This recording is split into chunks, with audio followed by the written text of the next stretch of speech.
অতীতে নারী ক্ষমতায়ন বলতে শুধুমাত্র শেখ হাসিনার ক্ষমতায়ন হয়েছে।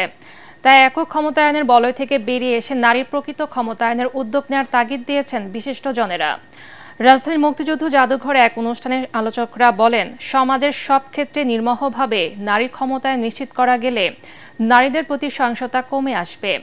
এখন থেকে যেখানে নারী নির্যাতন সেখানে প্রতিরোধ গড়ে তোলারও আহ্বান জানান তারা। ইমদাদুল্লাহ বাবুর রিপোর্ট। আন্তর্জাতিক নারী দিবস উপলক্ষে এই অনুষ্ঠানের আয়োজন করে জাতীয় কন্যা শিশু অ্যাডভোকেসি ফোরাম। এতে আলোচকরা বলেন, দেশের মোট জনসংখ্যার 51% এই নারীদের পেছনে রেখে কাঙ্ক্ষিত উন্নয়ন সম্ভব নয়। আমার মেয়ে ধর্ষিত হলে আমার লজ্জা না, যে ধর্ষণ করেছে তার লজ্জা।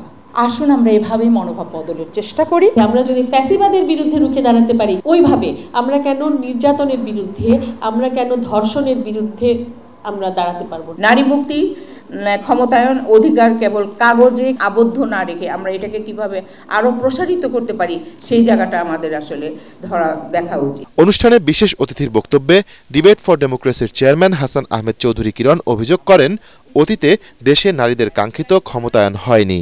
নারীর বাংলাদেশে ক্ষমতায়নের কথা বলা হয়, আমি দুঃখের সাথে বলতে চাই বাংলাদেশে একজন নারী শুধু ক্ষমতায়ন হয়েছিল। সেই নারীর সামনে কিন্তু কোনো পুরুষ দাঁড়িয়ে, কোনো মন্ত্রী দাঁড়িয়ে, কোনো এমপি দাঁড়িয়ে, কোনো রাজনীতিবিদ দাঁড়িয়ে, কোনো সচিব দাঁড়িয়ে কোনো কথা বলতে পারতো না।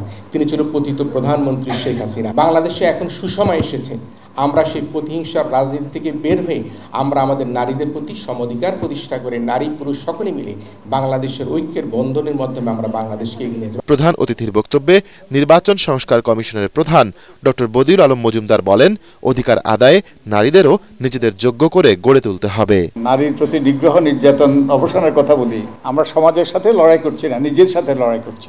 কারণ এটা আমাদের রক্তের সাথে মিশে আছে, আমাদের পুরুষদের রক্তের সাথে এই পুরুষতান্ত্রিকতা মিশে আছে।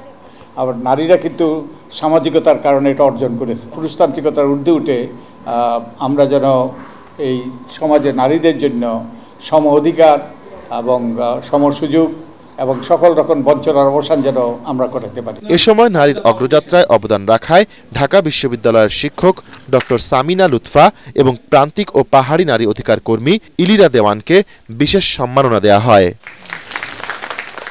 ইমদাদুল্লাহ বাবু, ATN বাংলা, ঢাকা।